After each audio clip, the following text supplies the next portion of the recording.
사람은 누구나 역사를 가지고 있고요.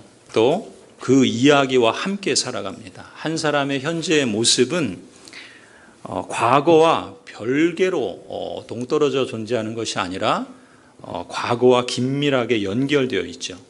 제가 어렸을 때 그 놀이터에서 여기에 이렇게 거기에 쪄서 이렇게 이마에 작은 그 흉터가 있고 여기에도 작은 그 수술한 자국이 있는데 이 흉터나 이 수술 자국처럼 현재 내 모습, 또 내 생각이나 어떤 내 느낌, 또 심지어 어떤 내 판단이나 내 행동은 과거의 어떤 경험이나 어떤 사건의 영향을 직간접적으로 받지 않을 수 없습니다. 그래서 한 사람의 그 과거 이야기, 또 그 배경을 알게 되면 현재 드러나 보여지는 그 상대방의 모습을 이해하는데 큰 유익이 있습니다. 우리 자신의 과거를 해석하고 또 개인만이 아니라 가족도 그렇고 교회 공동체도 그렇죠. 함께 살아가는 사람들의 그 지난 삶을 이해하고 알아가는 것은 건강한 관계를 세워가고 더 나아가서 행복하게 사는데 매우 중요한 역할을 합니다. 이 하나님의 이야기를 들려주는 성경도 마찬가지입니다. 사실 우리가 하나님을 알게 되면 하나님과 건강한 관계를 세워갈 뿐만 아니라 사람다운 삶이 뭔지를 알게 됩니다. 그리고 그것을 하나님을 통해서 찾고 누리며 또 그 영원한 본향에 완성될 것을 향해서 살아간다. 성경은 그렇게 가르칩니다. 이런 맥락에서 오늘 우리는 어버이 주일을 맞이해서 아버지와 아들 다윗과 압살롬에 대한 이야기를 함께 살펴보려고 합니다. 압살롬은 다윗의 셋째 아들입니다. 이 압살롬의 어머니 곧 다윗의 이 여러 부인 가운데 하나는 마아가라고 하는 여인이었습니다. 이 마아가는 이스라엘의 북쪽 지역에 있는 그술이라고 하는 성의 성의 왕의 딸이었습니다. 그러니까 공주였던 셈이죠. 그렇게 보면은 이 압살롬은 다윗 아버지 그리고 마아가라고 하는 어머니 양쪽 다 왕의 가문이라고 말할 수 있어요. 로열 패밀리라고 그러죠. 그야말로 금수저로 태어난 그런 사람입니다. 또 이 압살롬은 사무엘하 14장 25절에 보면 압살롬을 이렇게 소개해요. 온 이스라엘 가운데에서 압살롬같이 아름다움으로 크게 칭찬받는 자가 없었으니 그는 발바닥에서부터 정수리까지 흠이 없었더라. 압살롬을 성경은 이렇게 소개합니다. 그야말로 압살롬은 오늘 시대로 말하면 아이돌 같은 그런 참 출중한 외모를 가진 청년이라고 말할 수 있습니다. 그럼 참 남부럽지 않은 조건을 가진 사람이죠. 그런데 이 압살롬이 어떤 인생을 살아갔는가? 이 압살롬이 우리가 이제 앞에 있는 그 내용들을 쭉 봐야 되지만 본문이 길어서 제가 그 뒷부분 마무리되는 부분만 보았는데 이 압살롬은 그러니까 이제 다윗이 이제 그 부인이 여럿이 있었잖아요. 그러다 보니까 왕이 되어서 헤브론이라는 곳에서 7년 6개월을 통치를 해요. 거기서 여러 부인들을 두면서 그 아들들을 낳습니다. 그 아들들이 이제 6명이나 되는데 기본적으로 소개되는 사람들이 그런데 그렇게 보면은 그 첫째 아들이 누구냐면 암논이라는 사람이에요. 암논. 이 발음이 좀 조심해야 되는데 암논입니다. 암논. 암논이라는 사람이 첫째 아들인데 이 첫째 아들 이 형을 말하자면 이복형이에요. 이 압살롬의 입장에서는 이 이복형 암논을 압살롬이 죽여요. 죽입니다. 죽여요. 죽입니다. 살인죄를 범해요. 그런데 또 이 압살롬은 나중에 오늘 우리가 읽은 본문인데 이 아버지가 다윗이잖아요. 이 압살롬 아버지도 죽이려고 그래요. 아버지도 죽이려고 하는 그런 시도를 이제 합니다. 그래서 자기가 왕이 되려고 그래요. 근데 실제로 거의 왕이 될 뻔했어요. 그러니까 이걸 쿠데타라 그러죠. 그 왕인 그 아버지를 죽이고 자기가 왕이 되려고 했으니까. 심지어 이 아버지인 다윗이 그 예루살렘 성을 이제 압살롬 아들이 자기를 죽이려고 하니까 피신합니다. 도망쳐요. 그러니까 이제 예루살렘 성은 압살롬 손에 이제 들어간 거죠. 그때 이 아들 압살롬이 무슨 짓을 하냐면 그 아버지인 다윗의 여러 후궁들이 있었는데 그 후궁들을 대낮에 성폭행을 합니다. 그러니까 자기가 왕이라는 것을 이렇게 파렴치한 짓을 하면서 그렇게 과시를 했던 거예요. 그런 아들이 이 압살롬이었습니다. 그런데 이 아들이 어떤 결과를 맞이해요? 오늘 본문 읽은 것처럼 이 아들이 이제 압살롬이 머리가 치렁치렁하고 잘생기고 훤칠했대요. 근데 그가 자랑하던 그 긴 머리가 상수리 나무의 가지에 걸려가지고 거기에 대롱대롱 매달린 거예요. 그래서 그것을 요압이 알고, 요압은 다윗의 군대 장관이었는데 사실 다윗은 그 압살롬을 죽이지 말라고 그랬는데 요압이 다윗의 명을 거절하고 압살롬을 죽입니다. 그러니까 이렇게 처참한 죽음을 당하는 게 이 압살롬의 최후라고 말할 수 있어요. 한번 우리가 이렇게 간단하게 그의 생애를 보았지만 사실 압살롬은 남부럽지 않은 조건을 가진 그런 청년이잖아요. 그런데 왜 이 청년이 이토록 비참한 최후를 맞이한 걸까? 우리가 그 압살롬의 이야기의 과거를 한번 좀 되짚어 볼 필요가 있습니다. 앞서 말씀드린 것처럼 이 다윗은 헤브론에서 통치하면서 6명의 아내들을 두고 6명의 아들들을 낳았어요. 그러니까 매년 거의 아들들을 낳으세요. 뭐 아들만 소개됐지 딸들은 더 했겠죠. 그러니까 사실 뭐 이거는 성경에 그렇게 표현되어 있지는 않지만 이 아버지 다윗의 입장에서는 어떤 아들도 지속적으로 관심을 갖고 사랑해 주기가 어려웠을 것 같아요. 다 그 이복 형제들인데, 그러니까 이 압살롬 역시 배다른 형제들 여러 왕자들 틈바구니에서 아버지의 그 사랑을 충분히 못 받지 않았겠는가? 이거는 이제 추측이에요. 그런데 사실은 압살롬에게 여동생이 하나 있었습니다. 다말이라고 하는 여동생이에요. 그런데 이 다말에게 어떤 일이 일어나냐면 앞서 말씀드린 그 암논, 그 압살롬이 암논 죽였다고 그랬죠. 왜 죽였을까요? 이 암논이 이제 첫째 형이었는데, 이복 형이었는데 이 암논이 압살롬의 여동생인 다말에게 연모를 해서 그에게 상사병이 걸린 거예요. 그런데 당시 문화에서는 그 법적으로 그 근친 간에도 결혼을 할 수가 있었답니다. 그런데 이 암논이 어떻게 하냐면 속임수를 써서, 간교하게 속임수를 써서 이 다말을 자기 침소에 오게 하고 그 다말을 성폭행을 해요. 끔찍한 일을 저지른 거죠. 하나님이 선택한 다윗 가문의 첫째 왕자예요. 그럼에도 불구하고 이 암논은 율법이 금하는 그러한 범죄를 저질렀던 것이죠. 심지어 다말을 범한 후에 이 암논이 어떻게 하는가? 그렇게 연모하던 이 다말을 그냥 하인을 시켜서 끊어내버립니다. 그러니까 대문을 닫고 빗장을 질러서 사실상 다말을 2번 죽인 셈이에요. 이런 끔찍한 일을 이 암논이 하거든요. 이렇게 내동댕이 쳐진 이 다말이 여러분 어떤 심정이겠습니까? 그 삶이 어떻겠습니까? 다말은 머리에 재를 뒤집었습니다. 그리고 입고 있던 채색 옷을 찢고 손으로 얼굴을 감싸고 목 놓아서 울면서 그 자리를 떠나서 친오빠인 압살롬에게 가요. 여러분, 여동생이 이런 끔찍한 일을 당하고 자기에게 왔을 때 압살롬은 어떻게 했을까요?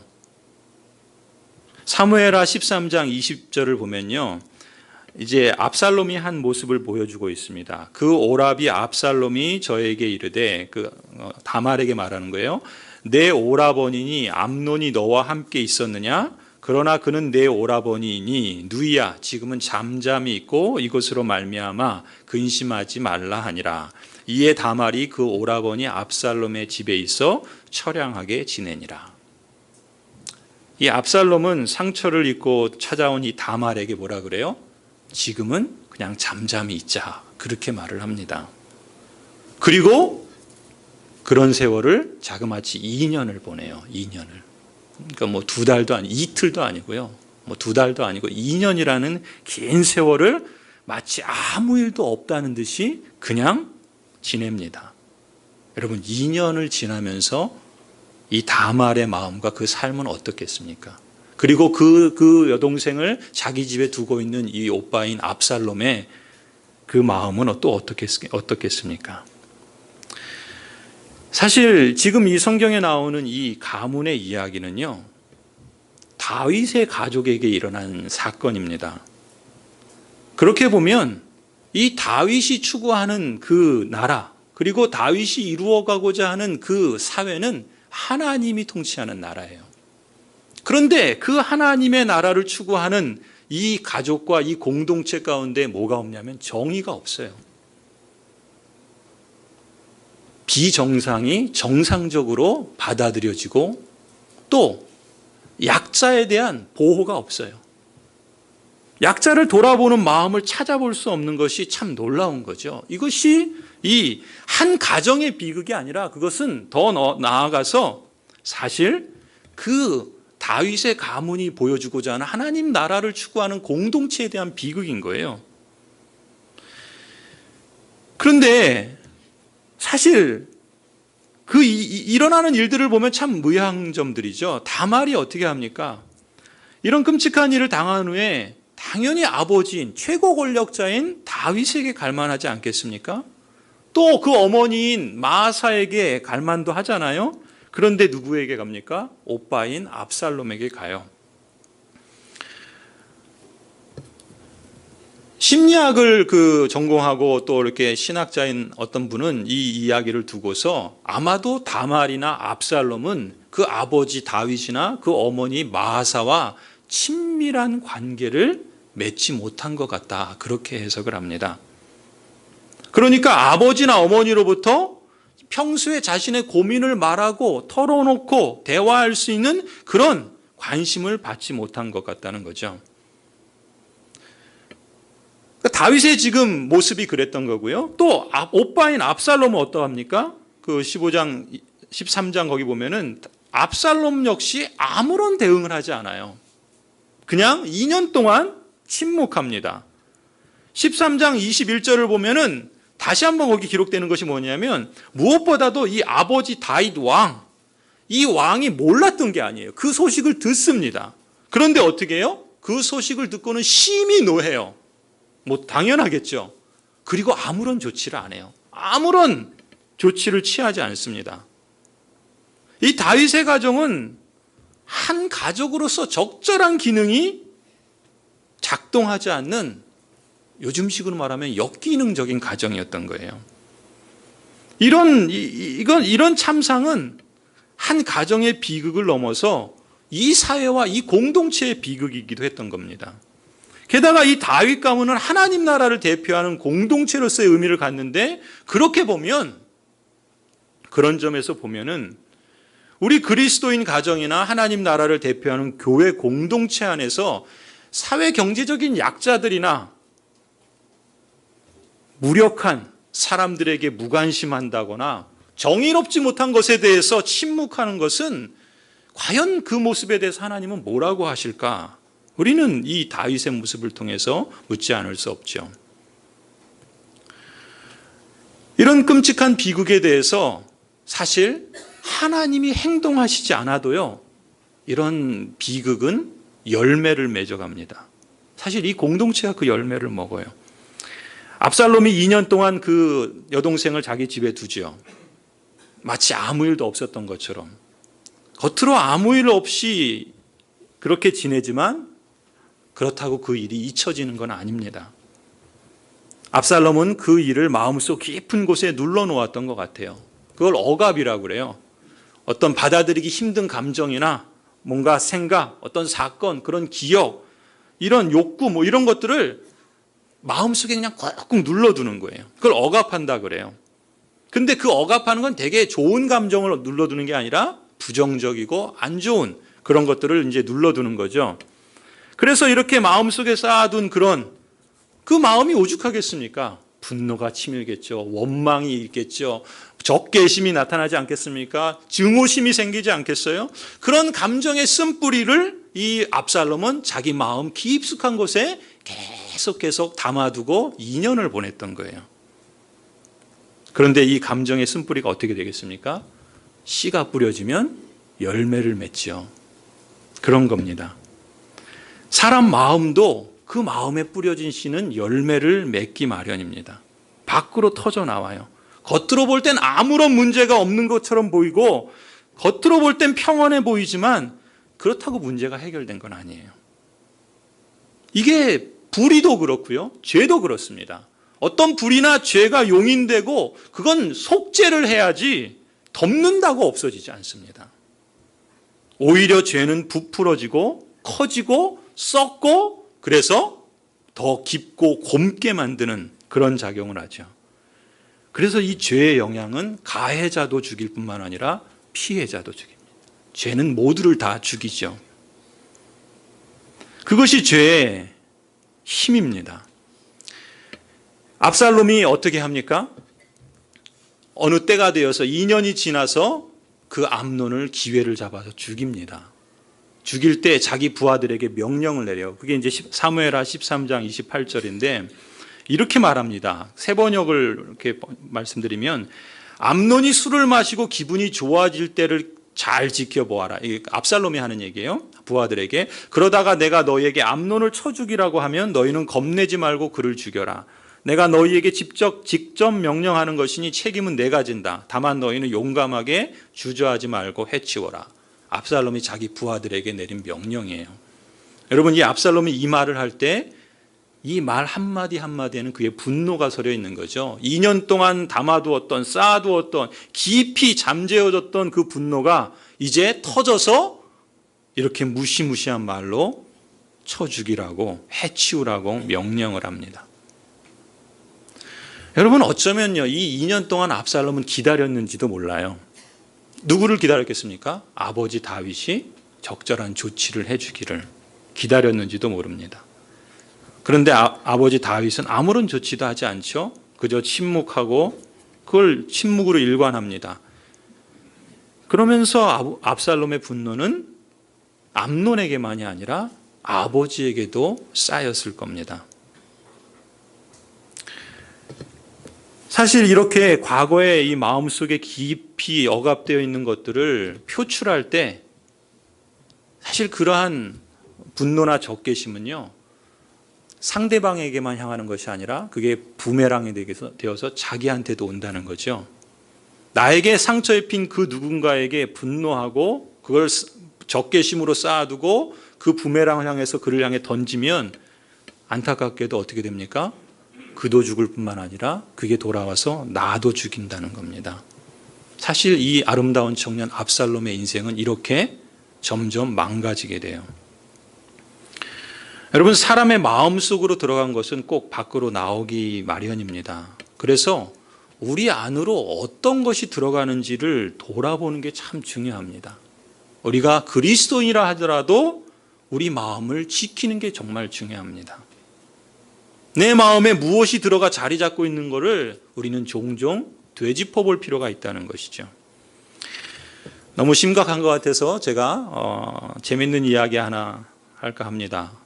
주일학생 아이가 교회에서 허겁지겁 집으로 뛰어들어왔습니다. 엄마, 우리 교회에서 지금 성경 퀴즈 이제 하는데요. 그 문제 중에 성경에서 나쁜 아버지 3명 이름을 대래요. 제가 2개는 알았는데 나머지 하나는 모르겠어요. 그때 엄마가 뭐라 그랬겠어요?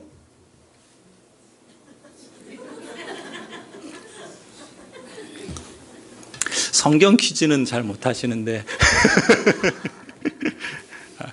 예, 용서해 주십시오. 예, 너는 네 아빠 이름도 모르니? 웃긴 얘기가 아니죠. 여러분, 대화한다 그러잖아요. 그렇죠? 대화한다. 서로를 이해하고 친밀한 관계를 맺기 위해서 대화가 기본이라는 걸 누구나 다 압니다. 근데 사실 대화가 잘 안 될 경우가 많죠. 몇 년 동안 여러분 교회 생활을 함께 해도요, 깊이 대화 한번 못 나눈 사람들이 참 많지 않습니까? 저도 참 부끄럽지만 그런 사람들이 여럿 됩니다. 심지어 오랜 세월 한 이불 밑에 함께 살고 있는데 서로를 진정으로 이해하지 못해서 마음이 멀리 떨어져 있는 부부도 적지 않은 것 같습니다. 그래서 대화로 풀어가라고 하면 어떻게 합니까? 되려 대놓고 화를 냅니다. 그래서 대화, 대놓고 화내는 것, 이렇게 오해한단 말이죠. 여러분, 흔히 하는 말이 있죠. 교회 다니는 사람은 안 그럴 줄 알았는데 마찬가지라고. 아니, 교회 다니는 사람이 더하다고, 여러분 이런 말을 하는 경우를 듣는 건 참으로 우리에게는 부끄럽고 죄송한 모습이죠. 대개 직분도 받고 교회 봉사도 잘하면 인격이나 성품도 좋다고 기대를 하는데 그렇지 않다고 느낄 때 이런 말 하지 않습니까? 여러분, 그런 점에서 우리는 질문하지 않을 수 없어요. 도대체 신앙이 좋다는 게 뭔가? 신앙이 잘한다는 건 뭔가? 히브리서 12장 15절을 보시면 이렇게 말씀합니다. 너희는 돌아보아 하나님의 은혜에 이르지 못하는 자가 있는가 두려워하고 또 쓴뿌리가 나서 괴롭게 하고 많은 사람이 이로 말미암아 더러움을 입을까 두려워하라. 쓴뿌리가 나서 더러움을 입을까 두려워하라 말씀합니다. 여러분, 우리의 신앙이 자란다는 것, 신앙 성장에 있어서 중요한 영역 가운데 여러 가지가 있지만 그 중에 하나가 마음의 문제라고 말할 수 있을 겁니다. 성경의 가르침을 보면 자신의 마음을 잘 돌아보는 것이 더러움에 빠지지 않고 하나님의 은혜 가운데 자라가는 데 필수라고 하시는 거죠. 여러분, 죄는 죄를 키운답니다. 이 압살롬의 문제로 다시 돌아와서 이 압살롬의 문제도 뭡니까? 그 마음에 자리 잡은 쓴뿌리가 결국은 더 심화된다는 것이죠. 사무엘하 13장의 37절을 가시면 이 압살롬이 이제 그 형을 죽이고 도망을 합니다. 이제 외가죠. 그슬 땅 왕 암미올의 아들 달메라 하는 사람에게서 가서 거기에 이제 지냅니다. 다윗은 날마다 그 아들로 인해서 슬퍼하죠. 압살롬이 도망해서 그렇게 구슬로 피한 지 3년이라는 시간이 지납니다. 그러니까 압살롬 입장에서 보면은 암논을 죽이고 도망쳐서 이제 외할아버지가 왕으로 다스리는 그 땅으로 피신을 했던 거죠. 거기서 3년 동안을 숨어 지냈던 거예요. 그런데 이 3년 동안 숨어 지낼 때 이 압살롬의 마음은 어떻겠습니까? 형을 죽여서 숨어 지내는 그런 살인죄에 대한 죄책감이 있었겠죠. 또 아버지에 대한 그런 섭섭함이나 분노나 또한 서운함들이 있었겠죠. 또 그런 사회에 대한 불의한 사회에서 느끼는 어떤 외로움도 있었을지 모르겠습니다. 그리고 이제 내 인생은 앞으로 어떻게 될 것인가에 대한 불확실한 미래에 대한 좌절감도 느꼈을지도 모르겠습니다. 이 사무엘하 13장에 보면 39절에 보면은 이 3년 동안 이제 압살롬이 피해 숨어 있는 동안 다윗은 암논 장자를 잃었잖아요. 그런데 이제 이 압살롬마저 셋째 아들마저도 도망쳐 이제 만나지 못하는 겁니다. 그러면서 이 다윗이 그 압살롬을 그리워하기 시작해요. 그래서 이 다윗의 군대 장관 그 압살롬, 나중에 이제 압살롬을 죽이는 이 요압이 이 다윗이 그 아들 압살롬을 그리워한다는 사실을 알고서 압살롬을 다시 예루살렘으로 데려와요. 3년 만에. 그런데 이 아버지가 어떻게 합니까? 3년 동안 그 압살롬을 그리워했어요. 보고 싶어서. 그런데 정작 압살롬이 예루살렘에 돌아왔는데 어떻게 합니까? 이 다윗이 만나주질 않아요. 그렇게 보고 싶어하는 아들이 왔는데, 정작 왔는데 만나질 않아요. 지척에 있는데. 그러니까 생각으로는 그 아들을 보고 싶고 그리워하면서도 마음의 이 감정의 골은 그렇게 쉽게 움직이지 않는 것 같아요. 그래서 28절에 보면은 이 압살롬이 2년 동안 예루살렘에 있어서 왕을 보지 못하였다 그러는데, 그러면은 도합 5년이라는 시간이 지난 거예요. 그렇죠? 그 다말이 이제 자기 집에 있을 때 2년, 그 다음에 그술 땅에 피해서 3년, 그러니까 도합 5년 동안 사실 이 아들 압살롬은 그 아버지를 보지 못하고 관계가 단절되어 있던 겁니다. 그동안 형을 죽인 죄책감에 시달리다가 이제는 아버지를 직접 뵙고 용서를 받을 수 있으려나 했을 텐데 아버지 다윗은 압살롬에게 얼굴조차 보여주지 않습니다. 33절에 보니까 드디어 5년 만에 압살롬이 아버지를 만납니다. 다윗이 어떻게 해요? 그 압살롬에게 입을 맞춰요. 입을 맞춘다는 것은 화해의 의미입니다. 환대한다는 뜻이에요. 그러니까 아버지가 범죄한 아들에게 입을 맞추는 것은 뭡니까? 이제 너를 용서하겠다. 내가 너를 받아주겠다. 이런 의미인 거죠. 이렇게 해서 다윗 왕은 그 아들 압살롬의 죄를 용서한 것 같아요. 그런데 사실 이 압살롬에 대한 이 아버지 다윗의 용서는 비인격적이었습니다. 비인격적이라는 건 뭐냐면 여전히 다윗은 말로는 용서하고 포옹을 하지만 마음으로는 그 아들을 진정으로 받아주지 않았습니다. 그래서 이 화해는 겉으로 볼 때는 그 몇 년 동안 쌓여왔던 그 깊은 압살롬의 거절감이나 증오심을 치료하기는커녕 다른 국면으로 전개가 됩니다.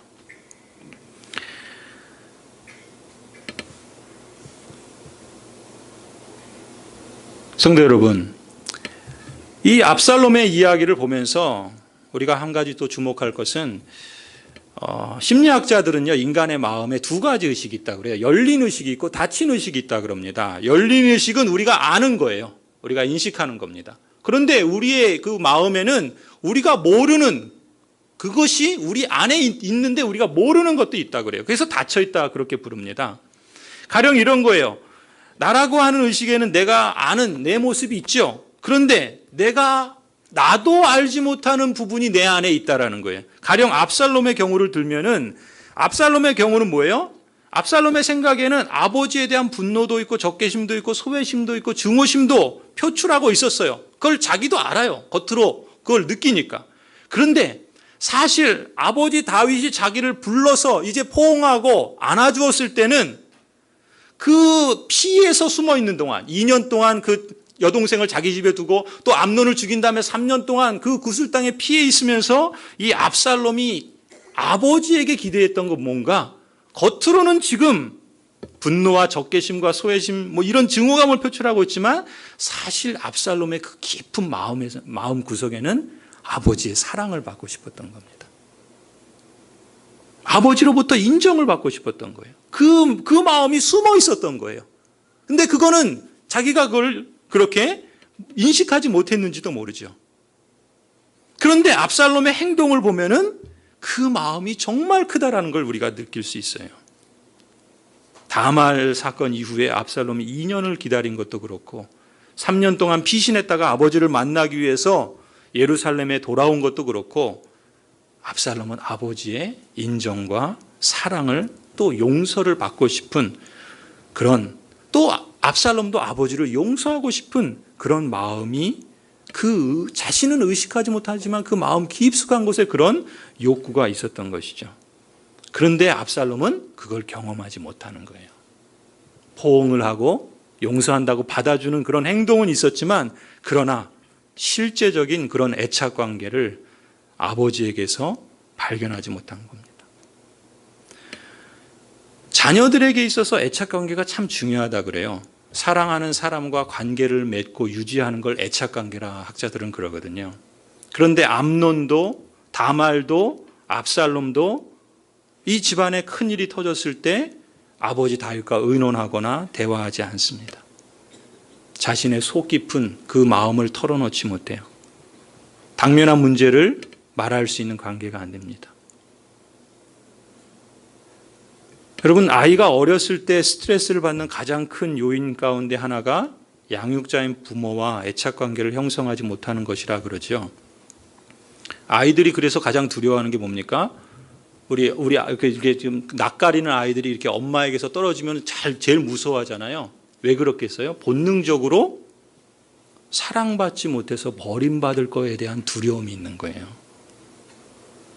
그게 애착 관계인데 그것이 제대로 형성되지 않으면 마치 모래 위에 집을 짓는 것처럼 그 사람의 마음은 늘 불안할 수밖에 없답니다. 반대로 그 애착 관계가 잘 형성이 되면 사랑과 관심과 믿음 가운데 잘 형성된 아이는 정서적으로 건강하게 자랄 수 있다는 거죠. 어린 시절에 어떤 경험을 하고 어떤 애착관계를 형성하는가가 그 사람의 미래와 중요한 영향을 미친다라는 것입니다. 근데 그건 어렸을 때만 그런 게 아니라요. 그건 평생 그럴 수 있다는 것이죠.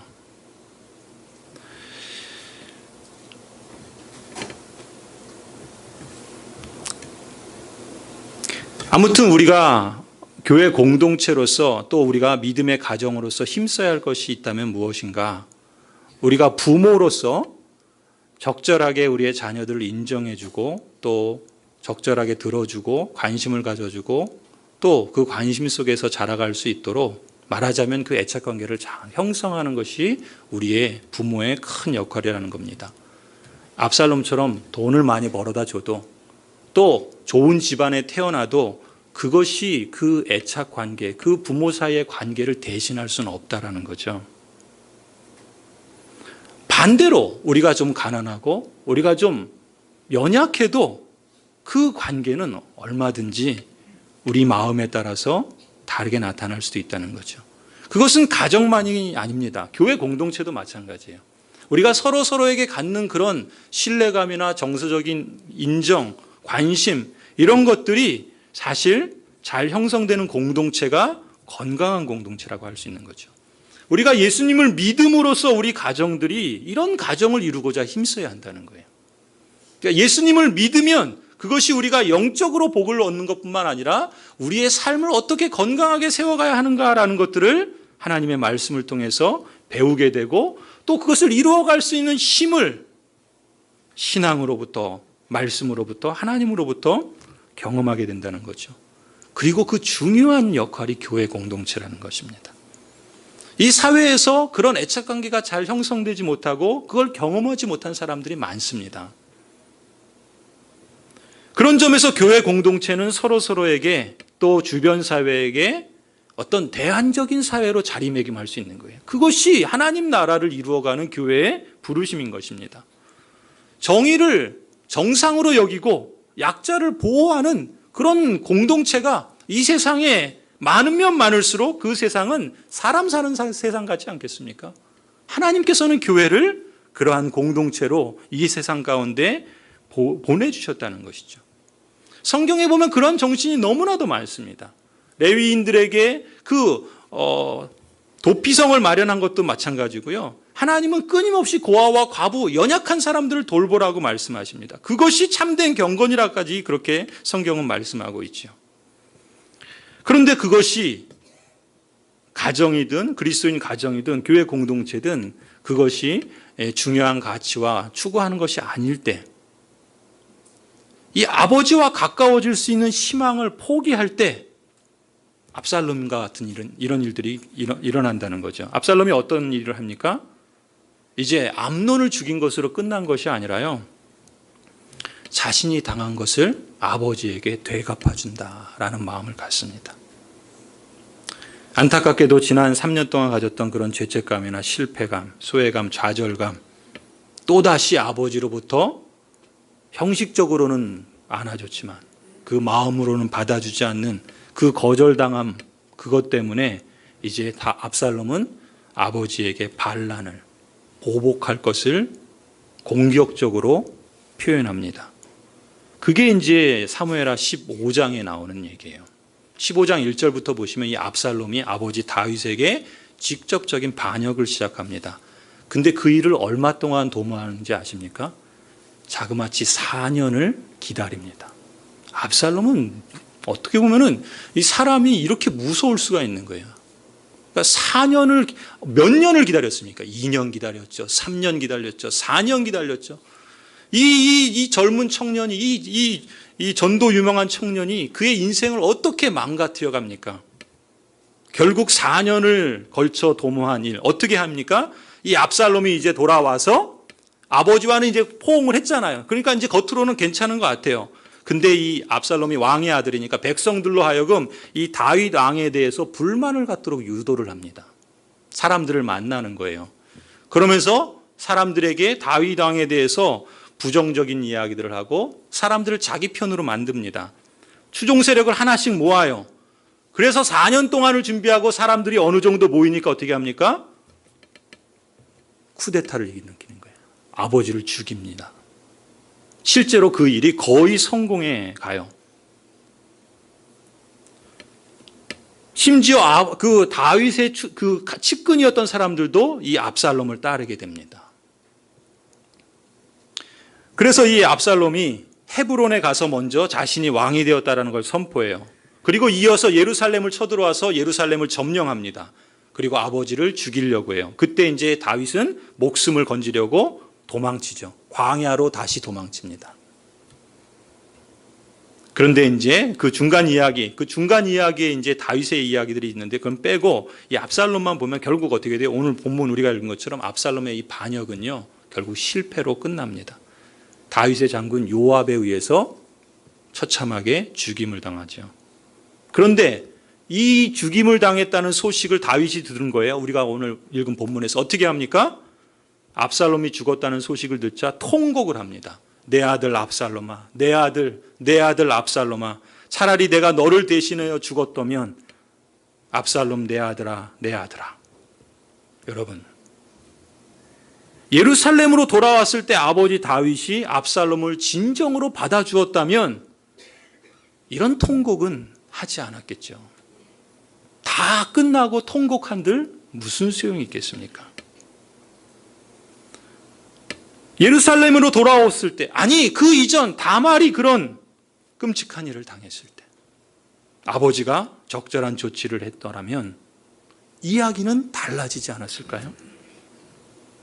여러분, 누가복음 15장에 예수님께서 들려주신 비유가 있습니다. 탕자 이야기입니다.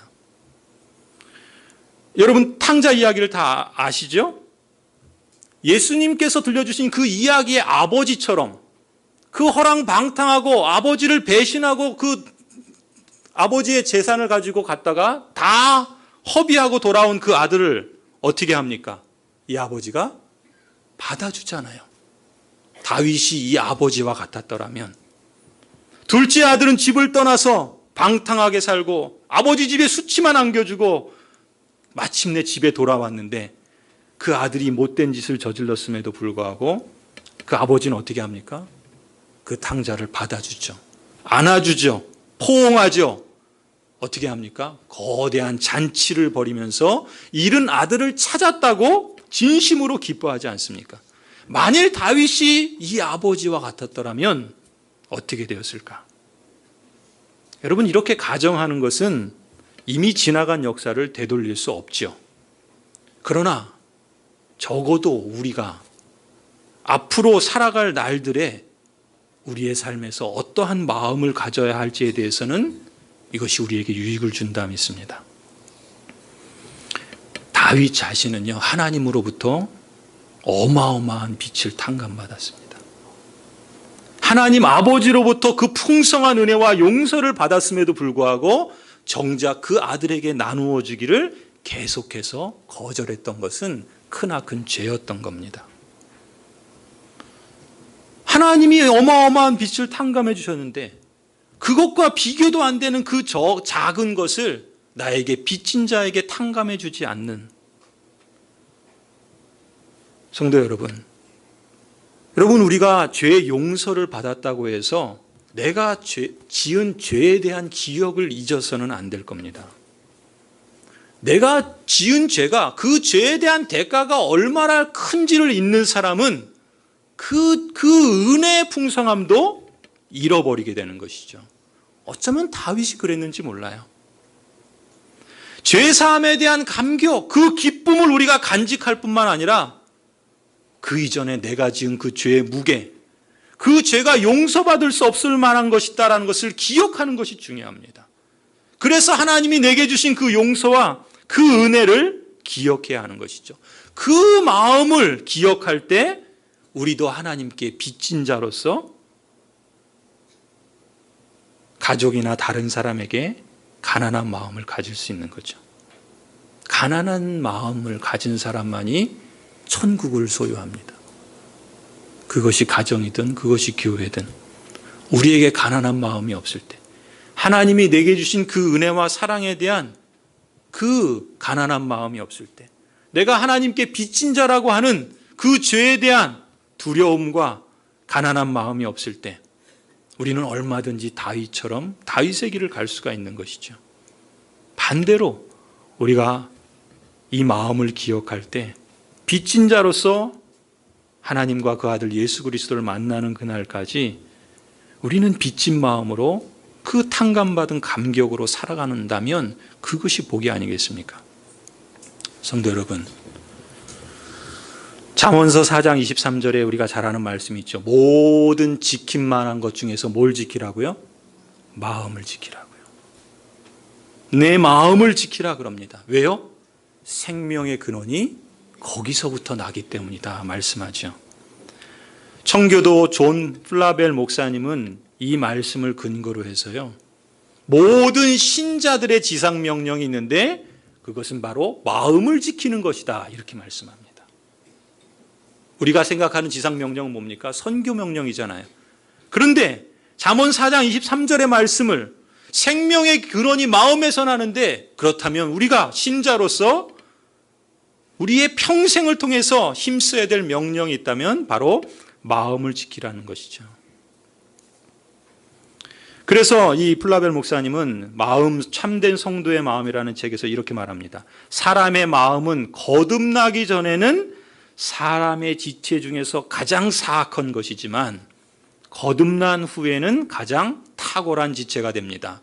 마음은 원칙들의 좌소요 행동의 원천입니다. 하나님의 눈은 주로 마음에 집중되어 있습니다. 따라서 마땅히 그리스도인의 눈도 마음에 집중되어야 합니다.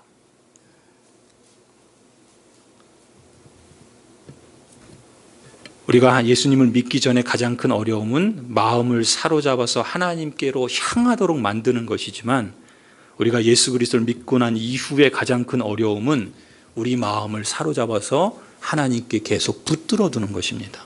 우리가 얼마나 우리 마음을 이 세상에 뺏깁니까? 하나님께 두지 못하고. 성도 여러분, 말씀의 영이신 성령 하나님께서 말씀을 통해서 우리 안에서 하나님의 선하시고 기쁘신 뜻을 따라서 생각하고 또 말하고 행동하는 그런 선한 소원을 주시고, 또 그 하나님의 뜻을 따라 우리도 우리의 마음을 지켜나가는 그러한 은혜가 있기를 주님의 이름으로 간절히 축원합니다.